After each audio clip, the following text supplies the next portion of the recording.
Hello, today is November 9th, 2017, and this is Tracey Snyder, Chair of the Music Library Association's Cataloging and Metadata Committee. Today I'm going to give you a few updates related to the work of the CMC. First, I'd like to remind everyone about the CMC website and blog.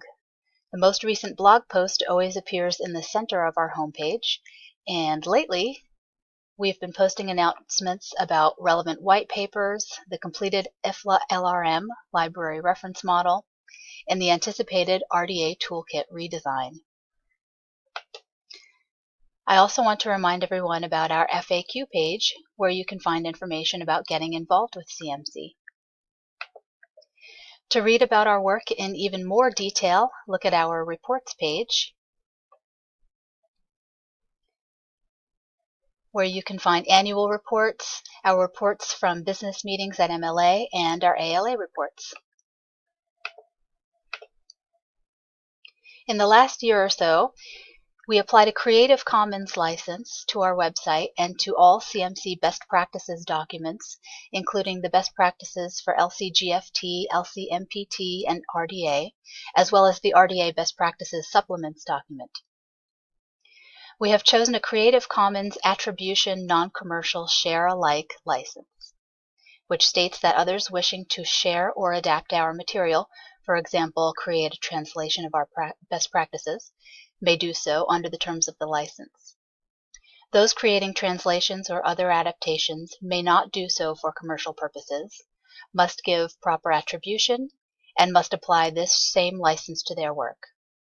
This came about because we do receive inquiries from time to time from colleagues in other countries who wish to create their own translations of our best practices. I'm happy to report that recordings of the music cataloging webinars presented by CMC members in 2014 and 2015 are now freely available on MLA's Vimeo channel. You can find the recordings by going to our Cataloging Resources page, then to the Training page, under Webinars, where we link to the MLA Vimeo page,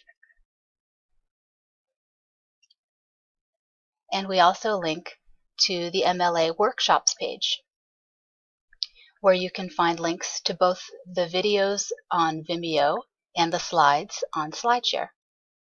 Of course, standards and guidelines evolve, so not everything said in the webinars reflects current practice, but these are still valuable resources for music catalogers. The 2018 meeting of MLA is coming up soon, and CMC and its subcommittees and funnels will be holding our annual business meetings. CMC will be sponsoring program sessions on topics such as linked data and faceted vocabularies, as well as our traditional cataloging and metadata town hall, where we will provide updates on various topics, as well as a discussion of the IFLA library reference model. Watch the CMC blog as we begin to post meeting agendas in the coming months, and look for our MLA reports and ALA midwinter notes sometime after the conferences. See you soon in Portland or over the live video stream if you will be watching from home.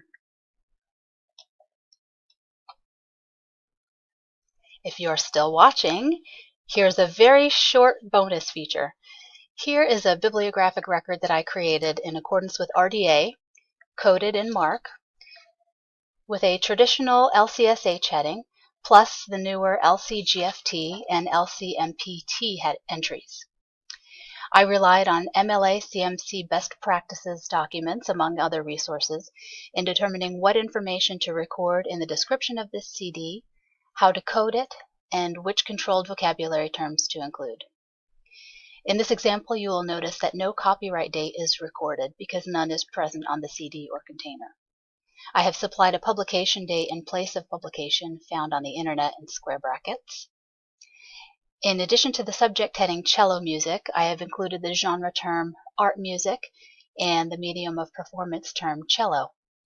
And last but not least, the authorized access points for the composer and the performer are supported by authority records in the LCNAF.